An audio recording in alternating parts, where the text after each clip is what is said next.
오늘의 주요 뉴스입니다. 코로나19를 거치면서 불과 3년 사이에 우리나라 배달앱 종사자가 2배 수준으로 급증하면서 사고도 잦은 것으로 나타났습니다. 배달앱 종사자의 절반 가까이가 최근 반년 사이 교통사고를 한 번 이상 경험했는데 촉박한 시간에 쫓기는 업무 행태가 원인으로 지목됐습니다. 중국이 내년 1월 8일부터 입국자의 시설 격리와 PCR 검사 의무를 없애기로 했습니다. 방역 완화로 확진자는 늘었지만 수도 베이징은 활기를 되찾고 있으며 다가올 설 명절 특수에 대한 기대감도 높아지는 모습입니다. 올해 제야의 종 타종 행사가 코로나19 유행 이후 3년 만에 대면으로 열립니다. 서울시는 오는 31일 자정 시민대표 10명과 함께 서울 보신각 타종 행사를 개최하면서 광화문과 동대문에서도 대형 전광판으로 실시간 중계할 예정입니다. 앞으로 학생이 심각한 수업 방해를 하면 교사가 해당 문제 상황을 학교 생활기록부에 기재하게 됩니다. 교육침해 활동을 예방하고 다른 학생들의 학습권을 보호하겠다는 취지입니다. 북미 거의 전역에 역대급 폭한과 폭설이 몰아쳐 수십 명의 목숨과 함께 재앙 수준의 도시 피해가 발생하고 있습니다. 세기에 한 번 오는 수준의 미국 기상이변의 실태와 원인, 그리고 올겨울 한반도는 괜찮은지 전문가에게 자세히 들어봅니다.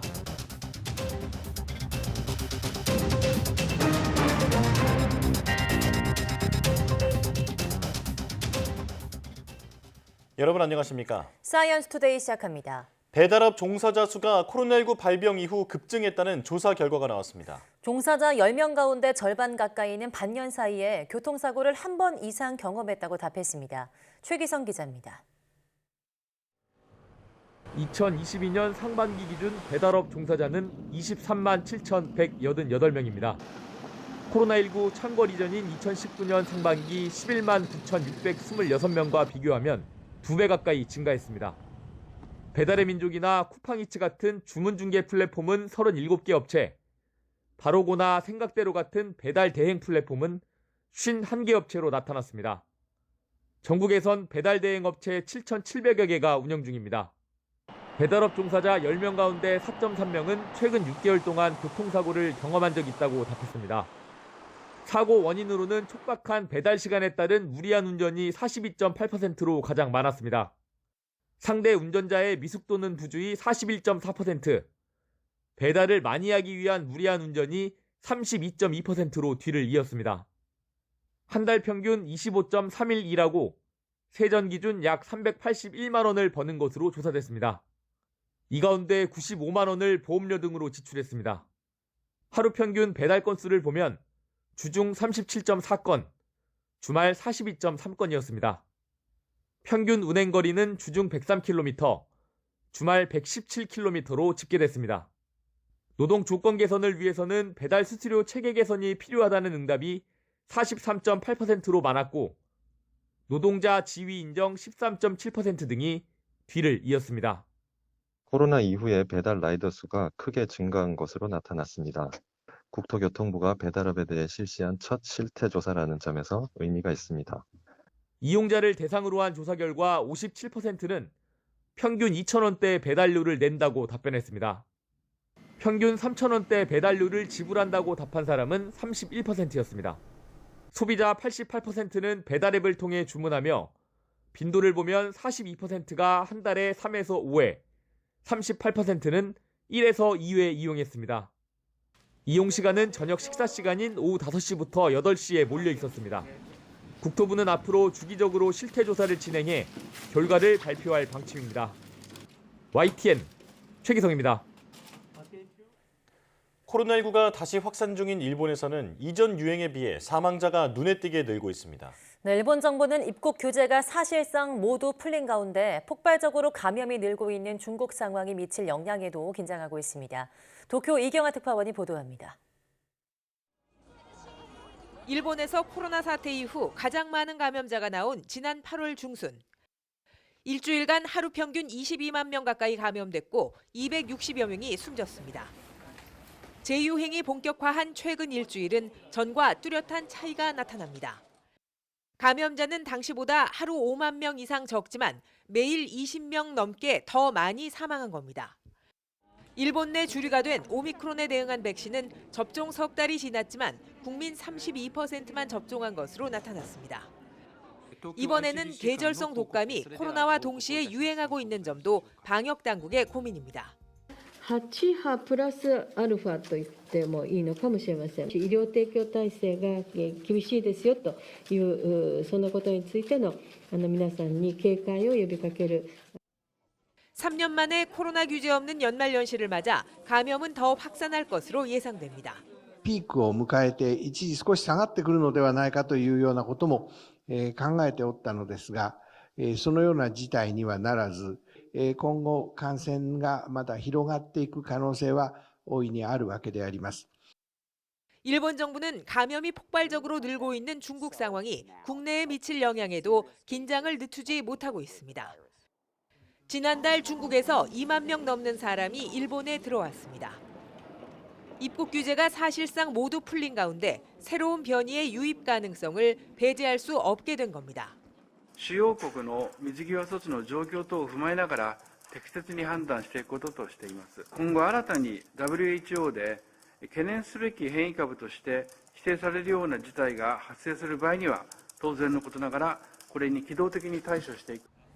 일상 회복과 함께 일본 사회에서 코로나에 대한 경계심은 전 같지 않은 상황입니다.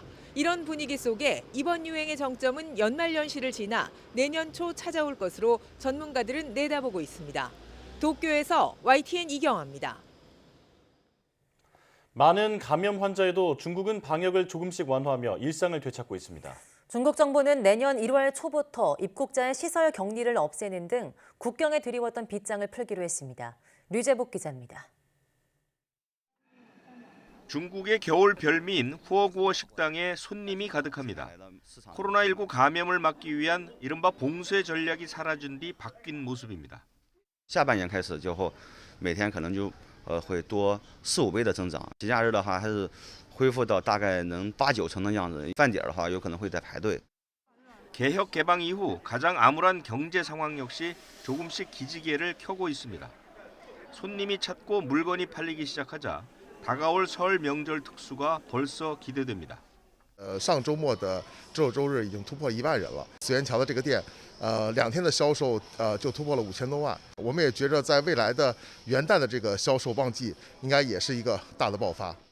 중국 방역 당국은 국경 역시 조건 없이 열기로 했습니다. 현재 중국에 들어가려면 시설 격리 닷새와 자가 격리 사흘을 합쳐 모두 8회 동안 격리해야 합니다. 하지만 다음 달인 내년 1월 8일부터는 입국자 시설 격리를 모두 없애기로 했습니다. 또한 출발 이틀 전 PCR 검사에서 음성을 받으면 입국 뒤 또다시 PCR 검사를 받을 필요가 없습니다. 이에 따라 공항에서 하는 건강신고와 일반 검역에서 이상이 없으면 곧바로 목적지까지 갈 수 있습니다. YTN 유재복입니다. 독일 베를린 샤리테 병원의 크리스티안 드로스텐 바이러스 과장은 코로나19 대유행은 끝났다고 주장했습니다. 독일 정부의 코로나19 전문가 자문위원회 소속인 드로스텐 과장은 타게스 슈피겔과의 인터뷰에서 코로나19가 풍토병으로 굳어지고 있다며 이같이 말했습니다. 드로스텐 과장은 또 올 겨울 이후 독일 인구의 면역력은 바이러스가 여름까지 살아남을 수 없을 정도로 커질 것이라고 전망했습니다. 드로스텐 과장은 유일한 제약은 돌연변이이지만 지금 돌연변이를 예상하지 않는다고 덧붙였습니다. 올해 제야의종 타종 행사가 코로나19 유행 이후 3년 만에 대면으로 열립니다. 서울시는 오늘 31일 자정 서울 보신각 타종 행사를 마음의 울림, 희망의 시작을 주제로 개최한다고 밝혔습니다. 또 이를 광화문 광장과 동대문 디자인 플라자에 대형 전광판을 설치해서 타종 행사 전체를 실시간으로 볼 수 있도록 주관 방송사 YTN을 통해 3원 생중계할 예정입니다. 보신각 타종식에 참여하는 시민대표는 월드컵 16강의 주역인 조규성 등 10명의 시민을 뽑았습니다. 시는 이어서 이번 타종 행사를 국내 1인 미디어 창작자 22명과 함께 SNS 라이브 방송을 하기로 했습니다. 이번에 참여하는 1인 창작자 각 채널의 구독자 수를 합하면 2천만 명이 넘습니다. 겨울 한파가 계속되는 가운데 주택 화재로 사망 사고가 잇따르고 있습니다. 네, 전력 사용량이 많은 난방기기를 잘못 사용하면 화재로도 이어질 수 있는 만큼 안전한 사용법을 미리 알아두는 게 중요하다고 합니다. 보도에 차상은 기자입니다. 성탄절 새벽, 주택 안을 가득 채운 연기가 밖으로 뿜어져 나옵니다. 1층에서 시작된 불은 2층까지 번졌고 이곳에 살던 80대 부부는 숨진 채 발견됐습니다. 다음 날 새벽에도 주택에서 난 불로 40대 남성 1명이 목숨을 잃었습니다. 겨울철 주택 화재에 따른 사망 사고가 잇따르고 있습니다. 최근 10년 동안 전국에서 발생한 화재는 41만 5천여 건. 이 가운데 주택 화재가 차지하는 비율은 18% 정도입니다. 하지만 전체 화재 사망자 가운데 주택 화재로 숨진 사람이 차지하는 비율은 절반에 육박합니다. 불이 났을 때 인명피해로 이어진 경우가 가장 많은 장소라는 의미입니다. 인명피해가 발생한 시간대는 주로 자정에서 새벽 사이, 연령대는 70세 이상이 가장 많습니다. 요즘처럼 난방기기 사용이 급증하는 시기에는 화재 위험성이 더 커집니다. 동파를 막기 위한 열선이나 전기장판, 전기 히터 등 계절용품에서 불이 난 사례만 최근 한 달 사이에 360건이 넘습니다. 전력 소모가 많은 난방기기를 이른바 문어발식으로 연결해 사용하거나 전선이 눌려 훼손된 경우에 화재로 쉽게 이어질 수 있어 주의가 필요합니다. 화재 예방을 위해서는 전기장판이나 온열기 등 오래된 제품은 교체를 하시거나 사용 전 반드시 점검을 하신 후 사용하여 주실 것을 당부드립니다. 불을 초기에 끄고 인명피해도 막을 수 있는 소화기와 화재 경보기를 사용하는 게 중요한데 가까운 소방서에 문의하면 설치와 사용 방법 등을 안내받을 수 있습니다. YTN 차상입니다. 2032년까지 전국 대기질 개선을 위한 제3차 대기환경 개선 종합계획이 발표됐습니다. 환경부는 브리핑에서 2032년 전국 초미세먼지 농도를 세제곱미터당 12마이크로그램까지 낮춰 OECD 중위권 수준으로 끌어올리고 오존 농도 1시간 환경기준 달성률도 41%에서 50%까지 높이겠다고 밝혔습니다. 환경부는 사업장과 차량 배출, 생활 주변 배출원 관리를 강화해 국내 배출량을 줄이고 고농도 대기오염 관리를 강화하며 동아시아 대응체계 제도화를 통해 국외 유입도 줄일 계획입니다. 정부가 국내 기업과 손잡고 중동 지역의 그린 인프라 구축 사업에 뛰어든 가운데 그린 수소 사업 수주가 가시화했습니다. 그린 수소와 더불어 해수 담수화까지 중동 수주 규모는 15조 원 이상이 될 거란 전망입니다. 환경부는 내년 초 오만 에너지 광물부와 그린 수소 생산과 수입을 위한 양해각서를 체결하기로 하고 관련 내용을 조율하고 있습니다. 그린 수소는 태양광이나 풍력 등 재생에너지로 생산한 전기로 물을 분해해 만든 수소로 정부는 중동에서 태양광 발전으로 수소를 만들어 국내로 수입하는 방안을 추진해왔습니다. 해수 담수화와 관련해서도 아랍에미리트와 사우디아라비아 등에서 수주 관련 논의가 진행되고 있습니다. 크리스마스 연휴 미국을 강타한 겨울 폭풍으로 인한 사망자가 속출하고 있습니다. 네, 폭설 피해가 가장 컸던 뉴욕주 북서부 이리 카운티에서는 사망자가 하루 만에 12명 늘었고 미국 전역에서 사망자가 계속 늘어나고 있습니다. 김진호 기자입니다. 엄청난 눈이 내린 뉴욕주 북서부 버펄로가 말 그대로 마비됐습니다. 버펄로를 포함한 이리 카운티에서는 사망자가 하루 만에 크게 늘었습니다. In addition to the 13 confirmed deaths yesterday, the Erie County Department of Health Medical Examiner's Office has confirmed an additional 12 deaths, bringing the total for the blizzard to 25 deaths countywide. 이로써 미국 전역에서 폭설과 혹한, 강풍 등으로 인한 사망자는 이미 50명을 훌쩍 넘어섰습니다. 눈더미가 최고 2m 가까이 쌓이면서 눈 속에 갇힌 자동차 등에서 사망자가 뒤늦게 발견되고 있습니다. 특히 구급차와 소방차, 경찰차까지 출동하는 길에 눈 속에 갇혀버리면서 구조대원들이 오히려 구조를 요청하는 비상사태까지 벌어졌습니다. 30명 가까운 목숨을 앗아간 1977년 눈 폭풍 이후 45년 만에 최악의 폭설로 기록될 전망입니다. This has been a very difficult and dangerous storm. It's been described as a once-in-a-generation storm. 항공기 취소, 결항 사태도 계속되고 있습니다. 공항에서 발이 묶인 승객들로 공항마다 극심한 혼잡이 빚어지고 있습니다. Two flights got canceled. We waited in line for about an hour and a half to book another flight at the other airport. So I went from O'Hare to Midway. 성탄절 대체 휴일인 26일에도 3,800편 이상의 항공편이 취소됐고 4,000편 이상의 항공편이 지연 운항됐습니다. YTN 김진호입니다.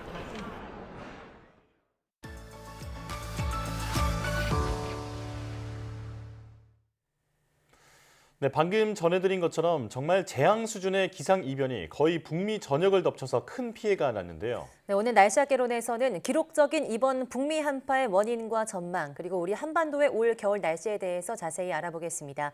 K웨더 반기성 센터장 나오셨습니다. 어서 오세요. 네, 안녕하세요. 네, 안녕하십니까.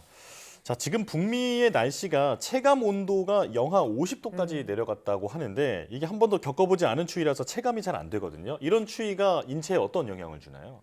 일단 저 겨울철에는 바람이 강해질수록 사람의 노출된 피부로부터 열을 빼앗아갈 때 열 손실률이 더욱 높아지면서 내부 체온을 떨어뜨리게 되는데요. 네. 예를 들어서 영하 10도에서 풍속이 시속 5km일 때 체감 온도는 영하 13도지만 만일 풍속이 시속 30km가 되면은 체감 온도는 영하 20도까지 떨어지게 되면서 아주 강한 추위를 느끼게 되는 것이죠. 네. 그래서 기온과 풍속을 변화시켰을 때 피부 온도라든가 열 손실량을 측정을 해서 분석해서 체감 온도식을 만들었어요. 네. 근데 이제 대개는 보시는 이 표를 이용을 해서 구하는데요. 간단하게 구하는 방법은 보통 영하의 기온에서 바람이 추속 1m 정도 빨라지면 체감 온도는 2도 정도 떨어진다고 생각하시면 됩니다. 예를 들어 기온이 영하 10도이고 풍속이 추속 10m라면 체감 온도는 영하 30도가 되는 것이죠. 네. 체감 온도에 따라서 인체가 받는 영향을 보면 영하 9도에서 영하 16도 사이일 땐 노출 피부가 냉각이 되고요. 영하 17도에서 영하 23도일 경우는 일정 시간 피부가 노출될 때 동상이 증대하고요. 영하 24도에서 영하 32도일 때는 단시간 내에 노출 피부가 동상에 걸리고요. 영하 32도 미만이면은 아주 위험하기 때문에 야외 활동을 제한하도록 캐나다 기상청은 권고하고 있습니다. 네. 따라서 이번 미국 한파에서 시카고 지역의 체감온도 영하 50도를 기록했다는 것은 야외 활동 시 매우 위험한 정도로 훨씬 넘는 것이죠. 그렇네요. 네. 우리나라에서 최강 한파를 기록했다 이러면 보통 뭐 체감온도 영하 20도 이런 헤드라인을 제가 본 것 같은데 영하 50도는 정말 상상하기도 어려운 추위일 것 같습니다. 이 정도 한파가 평소 북미 지역 날씨와 좀 차이가 있을까요? 그렇죠. 매우 이번에 이례적인 것은 사실은 미국보다는 더 추운 지역이 캐나다거든요. 그런데 네. 캐나다 기상청에서 겨울 체감 온도를 만들었는데 가장 위험한 것이 체감 온도 영하 32도까지였거든요. 네. 이 이야기는 이번에 미국을 강타한 혹한에다가 폭풍 사이클론으로 인한 강력한 풍속에 체감 기온 영하 50도를 기록하는 것이 아니냐 이렇게 보는데요. 평시 겨울에 추울 때 미국 북동부 지역의 기온이 영하 한 20도 내외 정도인데요. 이번 혹한에는 실제 관측된 기온이 버팔로라든가 노스다코타 지역에서 영하 45도까지 떨어졌거든요. 예. 매우 강력한 북극 한파가 내려온 것이라고 할 수가 있고요. 그래서 이번 혹한은 아주 매우 이례적이라고 할 수가 있습니다. 예. 원래 추운 지역이긴 하지만 이렇게까지 기온이 떨어지는 것은 매우 이례적이다 말씀을 해주셨는데요. 방금 북극 한파라고 말씀하셨는데 이번 혹한의 원인에 대해서도 자세히 설명해 주시죠. 아무래도 이제 가장 근본적인 원인은 기후변화 때문이라고 봅니다. 지구온난화를 위해서 현재 기온이 가장 높이 상승하는 지역이 북극 지역이에요. 네. 이 지역은 중위도보다 3배에서 4배 이상 기온 상승이 발생을 합니다. 그런데 북극 지역의 기온이 올라가게 되면은 북극해의 빙하가 많이 녹게 되면서 기온 상승이 더 심각해지게 되죠. 네. 북극 지역에 아주 매우 추울 경우에는 북극 지역의 한기를 막아주는 제트 기류가 아주 강해집니다. 그래서 극제트가 남하하지를 못하는데 기후변화로 북극 기온이 높아지게 되면은 북극과 중위도의 그 기온 차이가 적어지면서 극제트가 약해져요. 예. 그렇게 되면 남쪽으로 내려오게 되는 거거든요. 이때 제트 기류가 내려오는 지역은 북극 한기가 따라서 남하하면서 혹한이 발생을 하는데요. 우리나라에서 이런 현상을 대개 이제 북극 한파의 영향이다 이렇게 많이 사용을 하는데 미국에서는 저 폴라보텍스가 내려왔다 이렇게 얘기를 합니다. 네. 폴라보텍스는 우리나라 말로 하면은 극소용돌이입니다. 네, 그러니까 이번 한파도 지구 온난화로 인해 발생했다 이렇게 볼 수 있을 것 같은데 그렇다면 폭설과 한파가 동시에 왔잖아요. 이것도 원인이 있을까요? 그렇죠. 이번 같은 경우는 폭설과 한파가 같이 영향을 주면서 강력한 예. 이런 기후 현상이 발생을 했는데요. 예. 원래 지난주 초에 미국 중서부 지역으로 한 1400헥토파스칼 저기압이 동진하고 있었어요. 근데 이때 북쪽에서 아주 폴라보텍스, 굉장히 강한 극수용돌이가 내려오면서 북극 한기를 끌어내렸습니다. 저기압은 남쪽에 따뜻하고 수변한 공기를 공급받는데 북쪽에서 갑자기 강력한 한기가 남하게 되니까 대기 불안정이 아주 극심해지면서 저기압이 급속하게 발달하게 되었던 건데요. 네. 이로 인해서 저기압이 발달하다 보니까 폭설이 내리게 된 거고요. 또 북쪽 한계의 남하로 인해서 한파도 같이 닥치는 것이죠. 최근 기후변화로 인해서 발생하는 기상현상은 독단적으로 나타나는 것이 아니라 거의 다른 기상현상과의 피드백으로 나타나는 경우가 많은데 바로 폭설과 한파가 서로 영향을 주었던 사례라고 봅니다. 네. 이 습기가 갑작스럽게 한기를 만나서 폭설이 됐다라는 말씀이신데요. 자, 그런데 이번 추위에 대해서 많은 매체에서 폭탄 사이클론이라는 표현을 많이 사용하고 있습니다. 이게 뭔지 설명해 주시죠. 이번 미국의 강력한 폭설과 혹한 같은 경우는 가장 큰 원인이 이제 폭탄 사이클론 때문이다라고 이제 많이 지금 보도가 되고 있는데요. 네. 일단 이제 폭탄은 밤 아실 테고 사이클론은 저기압입니다. 예. 그러니까 사이클론이 저기압이니까 폭탄 저기압이라고 말할 수가 있는데 이건 뭐 기상 사전에 나와 있는 단어고요. 네. 폭탄 사이클론은 보통 저기압이 아니고 차가운 북극기류와 습한 공기가 만나서 생성되는 저기압성 폭풍입니다. 그러니까 통상 24시간 이내의 기압이 24헥토파스칼 넘게 떨어질 때 나타나는데요. 네. 이번 폭탄 사이클론은 북쪽의 강력한 한기의 남하로 저기압이 짧은 시간에 강력하게 발달한 경우로 기압이 갑자기 떨어지면서 차가운 공기가 폭탄처럼 쏟아지면서 한파가 몰아친 거거든요. 그러면서 폭탄 사이클론의 아주 전형적인 기상이 나타났는데요. 네. 예를 들어서 콜로라도주 같은 경우는 1시간 만에 영상 5도에서 영하 22도로 27도가 1시간 만에 떨어졌어요. 예. 그야말로 차가운 공기가 폭탄처럼 쏟아져 내리기도 했죠. 네. 당연히 강력해진 폭탄 저기압은 폭설과 함께 강풍 그리고 한파를 동반하다 보니까 미국 전역에 닥친 혹한과 폭설과 강풍으로 인해서 인구 70%에 해당하는 2억 4천만 명이 사는 지역에 각종 기상경보가 발령되는 것이죠. 예. 네, 이게 정말 영화인지 현실인지 구분이 안 되는 그런 현상인 것 같은데요. 이번 엄청난 한파로 정전도 발생하고 뭐 항공기 결항도 잇따르고 사망자도 발생을 했습니다. 앞으로 북미 지역 날씨 어떻게 전망하십니까? 이번에 미국 북미 지역에 영향을 주었던 폭탄 사이클론은 현재 대서양 방향으로 빠져나갔어요. 예. 그리고 눈이 내리던 지역도 이제는 고기압 영향을 받기 시작을 했는데요. 미국 북동부 지방은 폭설이 그치고 28일까지만 산발적으로 눈이 내릴 것으로 보이고요. 미국을 강타했던 혹한도 28일이면 미국 북동부 일부 지역을 제외하고는 기온이 많이 오를 것으로 보입니다. 또 30일이면 미국 전역에서 평년 기온으로 회복될 것으로 보이고요. 현재 이제 미국 서부에서 이동해 오고 있는 저기압 영향으로 미국의 북쪽 지방으로는 연말에서 연초 사이에 눈은 내릴 것으로 예상됩니다. 네. 다만 이번에도 큰 피해를 겪었던 동부 캐나다 지역은 연초까지 강력한 폭풍과 혹한이 이어질 것으로 보입니다. 예. 네. 자, 그렇다면 북미 지역 이외에도 이상 기후 현상이 나타나고 있는 다른 지역이 있습니까? 아무래도 이제 지난주부터 이번 주까지 가장 큰 피해를 입은 지역이 일본입니다. 네. 18일부터 내려온 강력한 시베리아 고기압이 차갑고 건조한 바람이 동해상을 지나면서 강력한 눈구름을 만들면서 일본 동해 지역으로 폭설을 내렸는데요. 22일까지 이마가타현 오크라무라는 223cm, 니가타현과 아오모리현에도 180cm 이상의 대형 폭설이 내렸고요. 또다시 23일과 24일 야마가타현 오구리마치에는 97cm, 니가타현 세키카무라에는 81cm의 눈이 쌓이는 등 동해방면 일본 지역에 기록적인 폭설이 쏟아졌습니다. 네. 일본 소방청 발표에 따르면 이번 폭설로 14명이 사망을 했고 34명이 중상, 53명이 경상을 입었다고 합니다. 그리고 대만에서도 한파로 인해서 12월 16일부터 18일까지 저체온증 등으로 인해서 99명이 사망한 것으로 대만 언론이 보도하기도 했죠. 네, 일본과 가까이 붙어있는 우리나라도 올 겨울이 좀 더 춥다고 느껴지는데요. 우리나라 올해 겨울 날씨, 지난 겨울과 어떤 차이가 있을까요? 일단 작년 겨울은 굉장히 따뜻했습니다. 근데 올해는 뭐 12월 들어서면서 추위가 굉장히 일찍 찾아왔고요. 또 기온도 평년보다 3도, 4도 정도 낮은 추운 겨울이거든요. 그래서 한강의 그 결빙도 평년보다 16일이 빠를 정도로 그 추위가 굉장히 빨리 내려왔습니다. 그리고 주기적으로 기압골이 통과하면서 눈이 내리긴 했지만 사실은 평년보다 강수량은 적었습니다. 예. 전국적으로 평년보다 적은 강수량을 보이면서 중부지방은 평년의 한 2분의 1 정도, 서해안을 제외한 남부지방은 평년의 한 3분의 1 정도밖에 눈비가 내리지 않으면서 가뭄이 계속 이어지고 있죠. 네. 사실 지난해 겨울이 유난히 따뜻하기도 했고 가물기도 했던 해여서 비교하기가 좀 쉽지는 않을 것 같은데 그렇다면 그 예년에 비해서는 올겨울 날씨 어떨까요? 일단 지금 계속되고 있는 한파는 이제 연말이죠. 연말과 연신 31일 날부터 1월 1일까지 살짝 평년보다 기온이 오르겠지만 다시 내년 연초부터 한파가 다시 내려옵니다. 그렇더라도 올해 1월은 평년보다 기온이 약간 좀 낮은 추운 달이 될 것으로 보이고요. 라니냐가 중립으로 돌아가는 2월부터는 평년과 비슷한 기온을 보일 것으로 예상을 하고 있습니다. 그리고 겨울 가뭄은 계속 이어질 것으로 예상이 됩니다. 네, 마지막으로 이제 이번 겨울 날씨 관련해서 국민들이 특히 신경 써야 할 부분이 있을까요?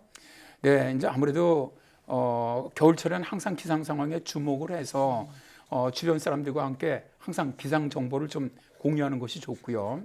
추위로 인한 질병이라든가 저체온증, 동상 등에 대한 증상 또 대처 방법을 좀 사전에 미리 알아두시면 좋습니다. 동파 방지를 위해서는 계량기 등은 미리 보온 조치를 해주시고요. 외출할 때를 대비해서 내복이나 목도리, 모자, 장갑 등을 준비를 합니다. 장거리 운행 계획이 있으시다면 빙판길 교통사고 대비 장비 등을 미리 구비하시는 것이 좋겠고요. 그리고 이제 최근에 눈이 내리면서 빙판길이 많아서 낙상사고 많이 발생을 하고 있는데요. 낙상을 막기 위한 팁은 보폭을 갖다 평소보다 한 10에서 20% 정도 줄이고요. 옷주머니에 손을 넣거나 스마트폰을 보지 않아야 되겠죠. 일단 걸을 때. 또 지나치게 움직임을 둔하게 하는 무겁고 두꺼운 외투는 좀 피하고요. 넘어질 때는 무릎으로 주저앉으면서 옆으로 굴러서 피해를 최소화하는 것이 좋습니다. 자, 사실 우리나라도 요즘 눈이 안 녹아서 바닥이 많이 미끄러운데 주머니에 손을 넣기보다는 장갑을 착용하고 주의하면서 걷는 게 좋겠습니다. 자, 날씨학개론 K웨이더 반기성 센터장과 함께했습니다. 고맙습니다. 네, 감사합니다.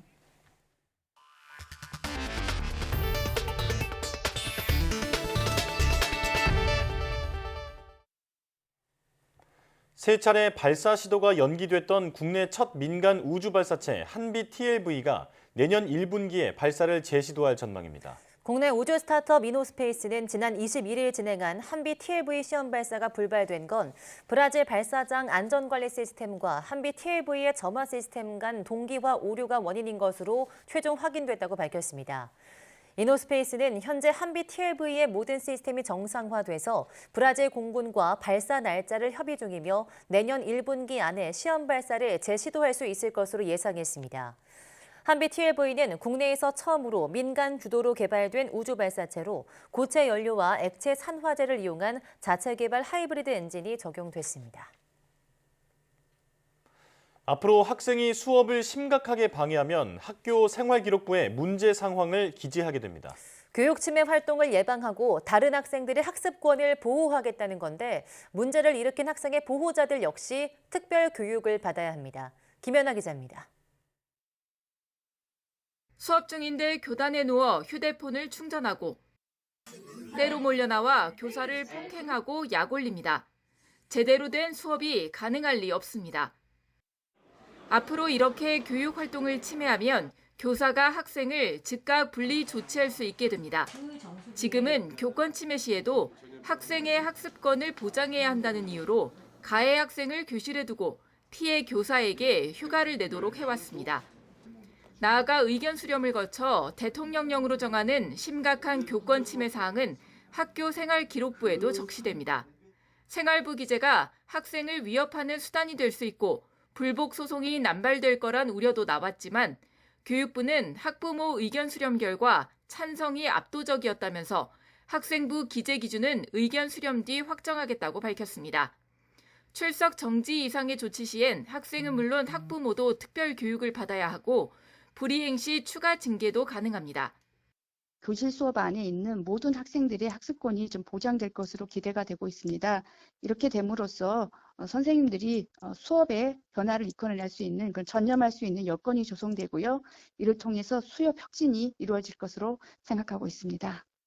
소송 증가에 대비해 교사에 대한 피해 비용 보상과 법률 지원도 확대합니다. 또 교권보호위원회를 교육지원청에 추가 설치하고 교육활동 침해 예방과 피해 교원 치유 기능을 확대하며 민간 협의체를 구성해 교육활동 보호 필요성에 대한 인식 개선에 나섭니다. YTN 김현아입니다. 네, 지난해 아동 청소년 자살률이 상승하며 2000년대 들어 최고를 기록했습니다. 통계청이 발간한 아동 청소년 삶의 질 2022 보고서를 보면 지난해 만 0세에서 17세 아동 청소년 가운데 자살로 사망한 사람은 인구 10만 명당 2.7명으로 2000년대 들어 가장 높은 수치를 기록했습니다. 자살률은 2000년 1.2명에서 2009년 2.6명까지 상승했다가 2015년 1.4명까지 하락했습니다. 그러나 이후 상승해서 6년간 2배 가까이 늘었습니다. 특히 2019년 2.1명에서 코로나19 시기인 2020년 2.5명, 2021년 2.7명으로 크게 늘었습니다. 연령대별로는 15세에서 17세가 9.5명, 12세에서 14세가 5명으로 연령이 높을수록 자살률이 높았습니다. 서해 최북단 백령도에 소형 공항을 짓는 사업이 정부의 예비 타당성 조사를 통과해서 본격적으로 추진됩니다. 백령도 공항은 기획재정부의 국가재정평가위원회 예비 타당성 조사 통과로 내년부터 기본계획과 실시 설계가 차례로 진행되며 2025년 착공에 2027년 완공을 목표로 추진됩니다. 현재 백령도에서는 인천항까지 여객선으로 편도 4시간이 걸리는데 공항이 건설되면 백령도에서 김포공항까지 50인승 항공기로 1시간이면 이동할 수 있게 됩니다. 백령공항은 진촌리 솔개간척지 25만 4천 제곱미터터에 길이 1.2km, 폭 30m 규모의 활주로와 여객 터미널 등을 갖춘 민군 겸용으로 지어질 예정입니다. 개인을 특정할 수 있는 이름이나 얼굴, 목소리 등을 상업적으로 이용할 수 있는 권리를 이른바 퍼블리시티권이라고 부르는데요. 정부가 처음으로 이를 법에 명문화하는 방안을 추진하기로 했습니다. 제도가 도입되면 관련 배상 책임도 더 무거워질 전망입니다. 김혜린 기자입니다. 지난 2013년 가수 유희 씨는 한 한의원을 상대로 소송을 냈습니다. 해당 한의원이 비만 프로젝트 후 유희로 거듭나세요란 홍보 문구와 사진을 무단으로 사용해 퍼블리시티권을 침해했다는 게 이유였습니다. 1심은 유희 씨의 손을 들어줬지만 2심 재판부는 아직 퍼블리시티권 자체를 인정하기엔 섣부르다는 이유로 판결을 뒤집었습니다. 반면 지난 2014년 배우 공효진, 김민희, 류승범 씨가 제기한 퍼블리시티권 침해 소송 결과는 달랐습니다. 문제업체가 연예인의 이름과 사진을 이용해 소비자의 관심을 끌었으니 배상 책임이 있다는 판단이었습니다. 퍼블리시티권은 당사자를 특정할 수 있는 이름이나 얼굴, 목소리 등을 상업적으로 이용할 수 있는 권리를 말합니다. 하지만 법에 명시돼 있지 않다 보니 재판부마다 판결이 엇갈리면서 명확하게 판례가 형성되지 못했습니다. 이에 정부가 퍼블리시티권을 우리말인 인격표지 영리권으로 이름 붙이고 이를 민법에 명문화하는 방안을 추진하기로 했습니다. 정보통신기술의 발달로 누구나 유명인이 될 수 있는 시대적 변화를 법제도에 반영하고 사람들이 자신의 인격표지 자체를 영리적으로 활용할 수 있는 권리를 보호하며 개정안에 담긴 인격표지 영리권은 재산권의 역할이 강조된다는 점에서 기존의 초상권과 구분됩니다. 인격표지를 당사자가 허락할 경우 그 권리를 다른 사람이 이용할 수 있고 당사자 사망 후엔 30년 동안 상속이 유지될 수 있게 했습니다. 물론 당사자의 신념에 반하는 등 중대한 사유가 있으면 이용 허락을 철회할 수도 있습니다. 기존 초상권으로 인정되던 정신적 손해에 더해 재산적 손해가 인정되는 만큼 권리 침해 시 배상액도 늘어날 전망입니다. 다만 언론 취재나 스포츠 경기 생중계 등 정당한 이익이 있는 사람은 당사자의 허락 없이도 영리적으로 이용할 수 있도록 했습니다. 정부는 입법 예고기간 국민 의견을 수렴해 최종 개정안을 확정하고 법제처 심사와 국무회의를 거쳐 내년 초 개정안을 국회에 제출할 예정입니다. YTN 김혜린입니다. 소비자들이 예상하는 물가 상승률인 기대 인플레이션율이 3%대로 내려왔습니다. 한국은행은 12월 기대 인플레이션율이 3.8%로 지난달보다 0.4%포인트 하락했다고 밝혔습니다. 앞으로 1년간 소비자 물가 상승에 영향을 미칠 것으로 본 품목은 공공요금이 67.3%로 가장 많았고 석유류 제품과 농축수산물이 뒤를 이었습니다. 12월 소비심리지수는 89.9로 지난달보다 3.4포인트 올랐습니다. 대내외 불확실이 큰 가운데서도 물가 상승세가 둔화하면서 11월보다 소비 심리가 회복됐지만 여전히 지수 수준이 100을 밑돌아 부정적인 시각이 우세했습니다. 전기차 업체 테슬라가 지난 24일부터 중국 상하이 공장에서 자동차 생산 중단에 들어갔다고 뉴욕타임스가 소식통을 인용해 보도했습니다. 상하이 공장은 당초 25일부터 내년 1월 1일까지 공장 가동을 하지 않을 예정이었으나 하루가 더 늘어났습니다. 공장과 부품 공급업체 직원들의 코로나19 감염이 영향을 미친 것으로 보입니다. 한 소식통은 자동차 제조사들이 설 연휴와 여름 휴가 기간 일부 생산 라인의 가동을 중단하는 것은 드물지 않지만 테슬라는 전통적으로 크리스마스 연휴 기간 모든 라인을 중단하지 않았다고 말했습니다. 지금 대학로에서는 무려 9시간 동안 이어지는 연극이 공연되고 있습니다. 네, 함부로 볼 엄두가 나지 않을 것 같은데 전석 매진입니다. 신웅진 기자가 그 비결을 알아봤습니다. 연꽃 정원이 아름다운 고택, 그리고 이 집의 소유권을 둘러싼 갈등.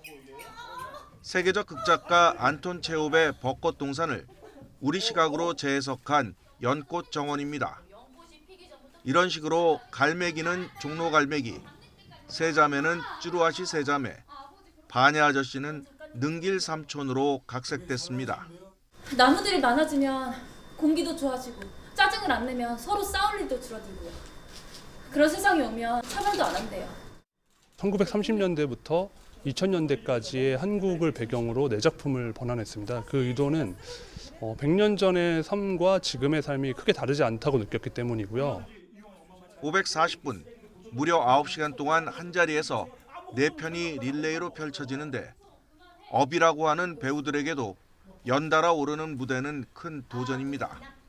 어려움도 있지만 저는 더 재미있게 하고 있어요. 제가 연극을 너무 좋아해서 그런지도 모르겠지만 쫄깃하다 그럴까? 그 변화되는 측면이 있으니까. 9시간에 질려 누가 볼까 싶기도 하지만 진작에 표는 다 나갔습니다. 극장의 3분의 2가량을 무대로 쓰기 때문에 판매 가능한 좌석은 40여 석 정도. 작품성을 위해 상업성을 포기한 셈입니다. 비록 적은 관객을 대상으로 하고 있지만 그런 이유로 지금까지 10년째 열광적인 지지를 받고 있습니다. YTN 신홍진입니다.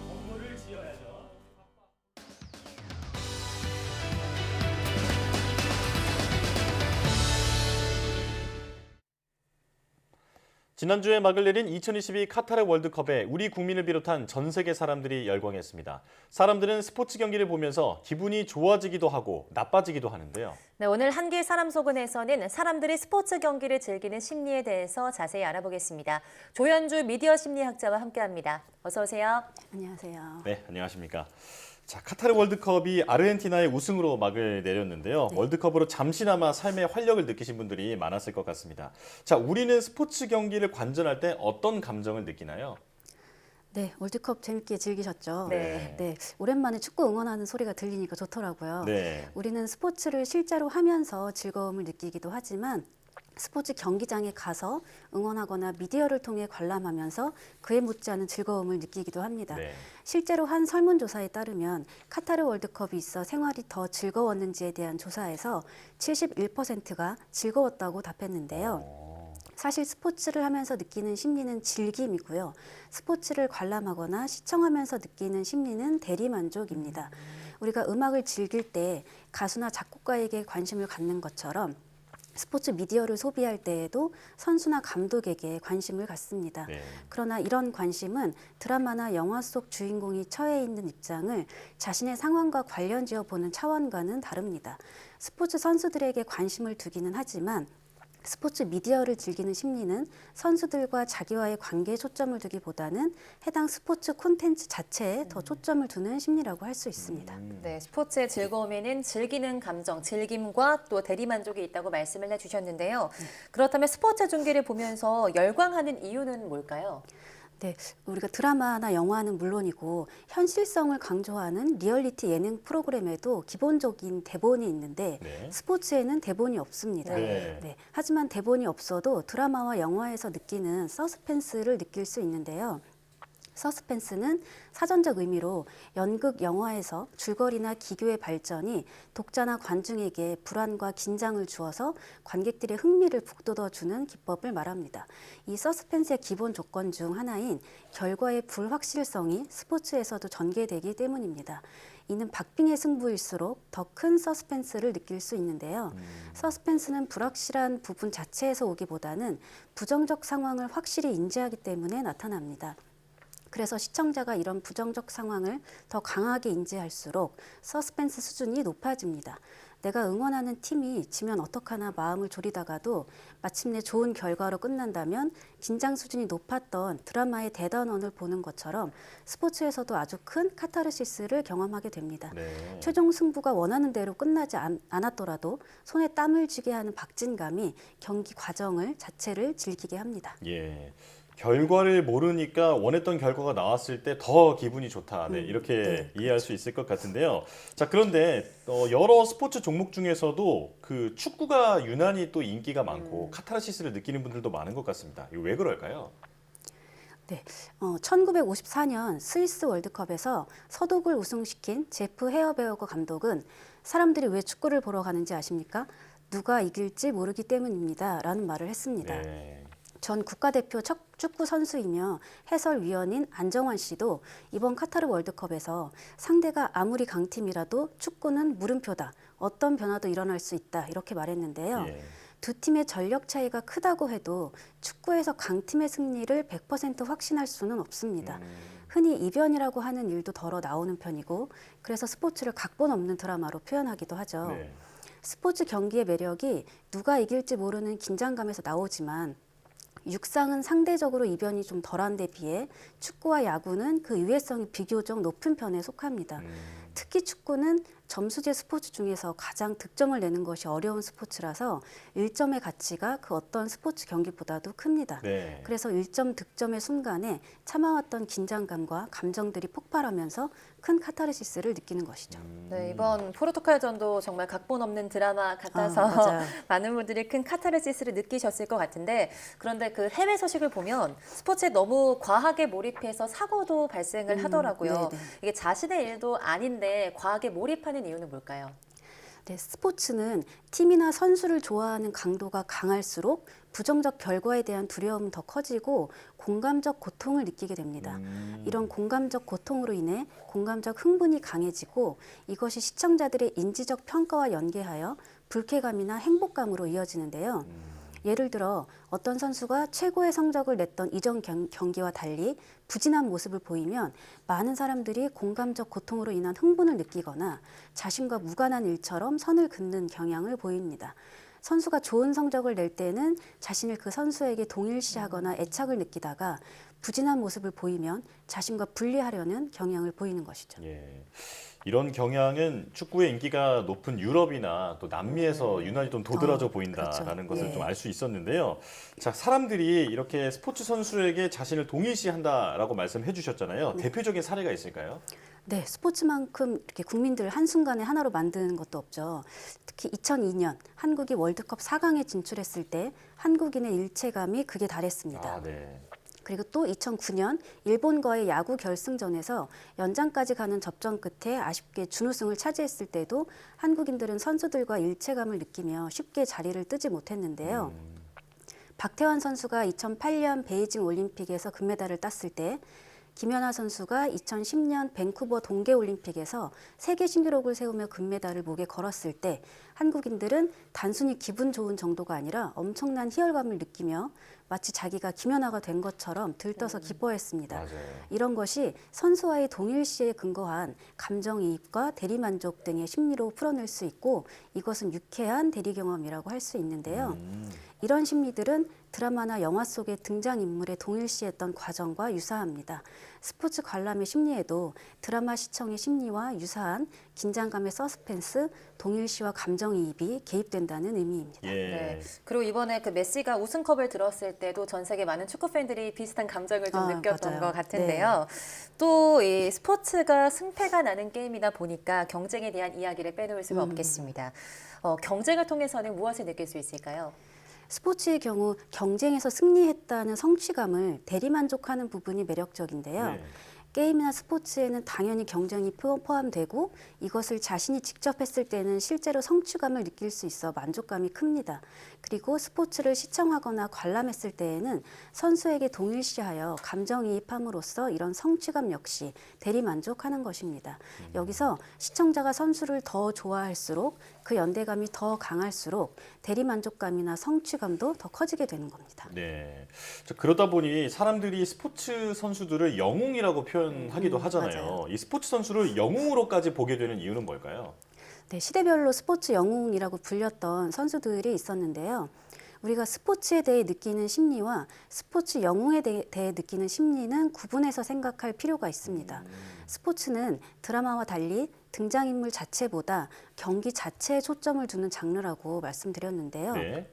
그런데 어떤 경기를 아주 잘하는 선수는 스포츠의 영웅으로 부각되고 그럴 때 스포츠 선수라기보다는 마치 드라마 주인공처럼 사람들의 마음속에 자리 잡게 됩니다. 이때부터는 스포츠 관련 심리보다는 미디어 인물 관련 심리로 전환됩니다. 그래서 스포츠 영웅은 시청자가 시청하는 과정에서 자연스럽게 형성되기도 하고 기업의 스타 마케팅 정책 등으로 만들어지기도 합니다. 예. 저도 이번에 우리 대표팀이 기적처럼 16강에 진출했을 때 나도 할 수 있다라는 그런 희망을 느꼈거든요. 네. 중요한 것은 꺾이지 않는 마음이라는 구호처럼 힘과 용기를 주는 게 스포츠의 매력이 아닐까 싶습니다. 네, 한기의 사람 속은 미디어 심리학자 조현주 대표와 함께했습니다. 고맙습니다. 감사합니다.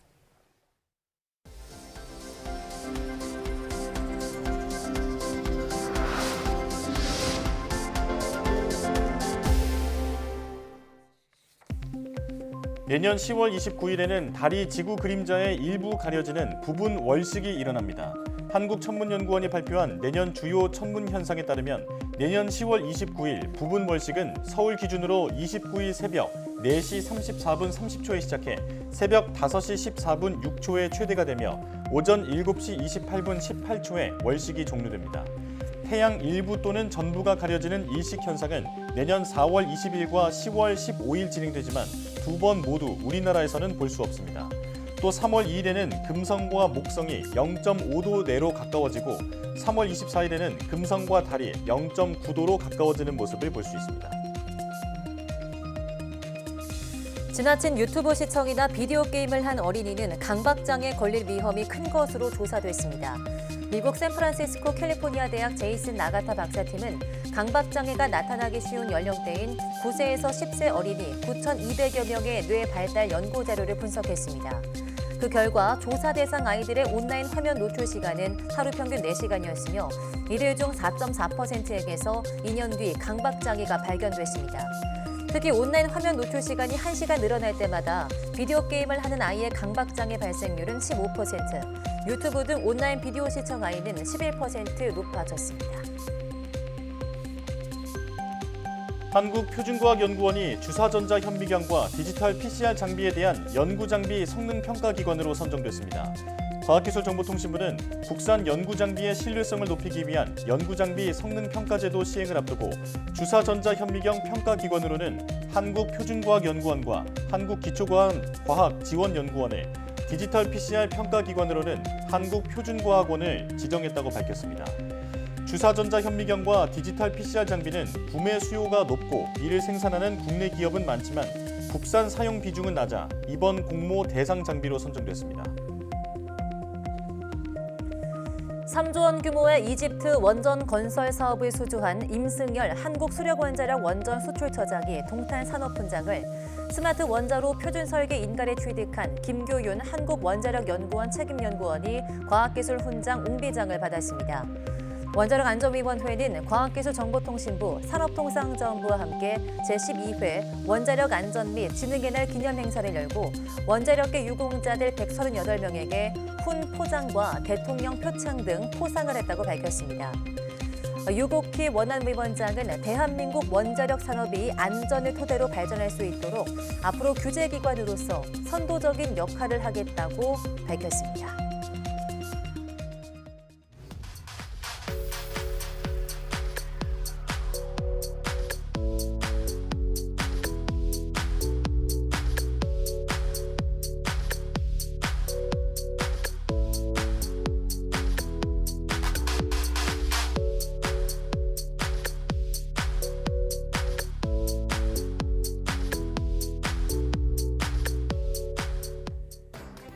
앞서 배달업에 대한 정부의 첫 실태조사 결과를 보도해드렸는데요. 이제 배달은 우리 일상에서 떼어놓을 수 없는 필수 서비스가 됐지만 배달업 종사자에 대한 처우와 인식은 고민할 지점이 많아 보입니다. 네, 배달업 종사자가 무리하지 않고 안전하게 운행해도 넉넉히 생계를 이어갈 수 있고 소비자도 만족할 수 있는 사회적 인프라 구축이 이루어지길 바랍니다. 네, 뉴스 마치겠습니다. 시청해주신 여러분 고맙습니다.